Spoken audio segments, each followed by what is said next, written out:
It's always mildly disturbing when a Muslim tries to correct me about violence in Islam, but still ends up promoting violence. In a recent video, I shared multiple hadiths where Muhammad commanded his followers to kill apostates. Dawah for Christian didn't want me to think that Muhammad commanded his followers to kill apostates, so he replied, "Kill them means those who do false teaching." Wow, so peaceful. I answered, "So you're saying that anyone who teaches something false should be killed? Great job defending Muhammad." Not surprisingly, Dawah for Christian then changed the subject, standard Dawah procedure. Where in Bible Jesus says, 1. I love unbelievers, 2. I love unbelievers who was sinners, 3. I love unbelievers who are my enemy, please any verse. But then he continues explaining who has to be killed, according to Muhammad. To be killed is munafiq, a hypocrite, or false Islamic preacher, but actually they are fooling Muslims. So, false teachers have to be executed, according to Dawah for Christian. I'm not sure how this changes the fact that Muhammad said, if anyone leaves his Islamic religion, kill him, but we'll let that slide for now, because our Muslim friend asked about the love of Jesus. And I will answer. Let's read a few verses from Matthew 5, Dawah for Christian. Matthew 5, verses 43 to 48. You have heard that it was said, you shall love your neighbor and hate your enemy. But I say to you, love your enemies and pray for those who persecute you, so that you may be sons of your Father who is in heaven. For he causes his sun to rise on the evil and the good, and sends rain on the righteous and the unrighteous. For if you love those who love you, what reward do you have?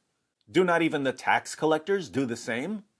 If you greet only your brothers, what more are you doing than others? Do not even the Gentiles do the same? Therefore you are to be perfect, as your heavenly Father is perfect. Notice, Dawah for Christian, Jesus commands his followers to love our enemies, even those who persecute us, so that we can be like God in this sense. God has shown love even towards our enemies, we should too.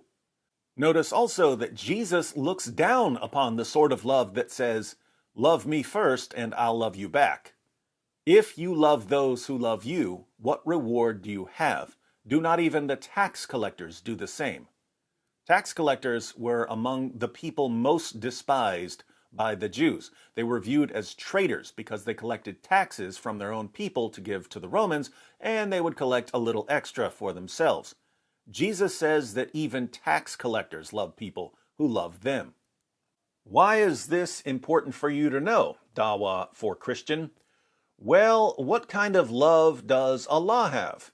In Surah 3, verses 31 to 32, Allah tells Muhammad to say, if you love Allah, then follow me. Allah will love you and forgive you your faults, and Allah is forgiving, merciful. Say, obey Allah and the apostle, but if they turn back, then surely Allah does not love the unbelievers. So, if you love Allah, then follow Muhammad, and Allah will love you. But if you don't, then Allah will not love you.